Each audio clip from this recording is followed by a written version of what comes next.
इतिहास में ऐसे अनेक उदाहरण प्राप्त हैं। भगवान के चरण कमलों पर चढ़े तुलसी दल का आस्वादन करके संत कुमार जैसे मुनि महान भक्त बन गए। अतः भक्ति योग अति उत्तम है। इसे प्रसन्न मुद्रा में संपन्न किया जा सकता है। भगवान को तो वह प्रेम प्रिय है जिससे उन्हें वस्तुएं अर्पित की जाती हैं।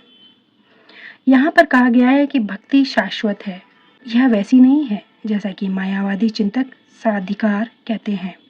यद्यपि वे कभी कभी भक्ति करते हैं, किंतु उनकी यह भावना रहती है कि जब तक मुक्ति न मिल जाए तब तक उन्हें भक्ति करते रहना चाहिए, किंतु अंत में जब वे मुक्त हो जाएंगे तो ईश्वर से उनका तादात्म्य हो जाएगा। इस प्रकार की अस्थायी सीमित स्वार्थमय भक्ति शुद्ध भक्ति नहीं मानी जा सकती। वास्तविक भक्ति तो मुक्ति के बाद भी बनी रहती है। जब भक्त भगवत धाम को जाता है तो वहां भी वह भगवान की सेवा में रत हो जाता है। वह भगवत धाम से तदाकार नहीं होना चाहता।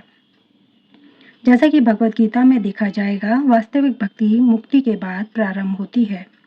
मुक्त होने पर जब मनुष्य ब्रह्मपद पर स्थित होता है, ब्रह्माभूत, तो उसकी भक्ति प्रारंभ होती है। कोई भी मनुष्य कर्म योग, ज्ञान योग, अष्टांग योग या अन्य योग करके भगवान को नहीं समझ सकता।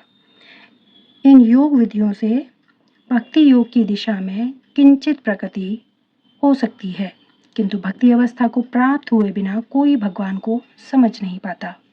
श्रीमद् भागवत में इसकी भी पुष्टि हुई है कि जब मनुष्य भक्ति योग संपन्न करके विशेष रूप से किसी महात्मा से श्रीमद् भागवत या भगवत गीता सुनकर शुद्ध हो जाता है तो वह कृष्ण विद्या या तत्व ज्ञान को समझ सकता है।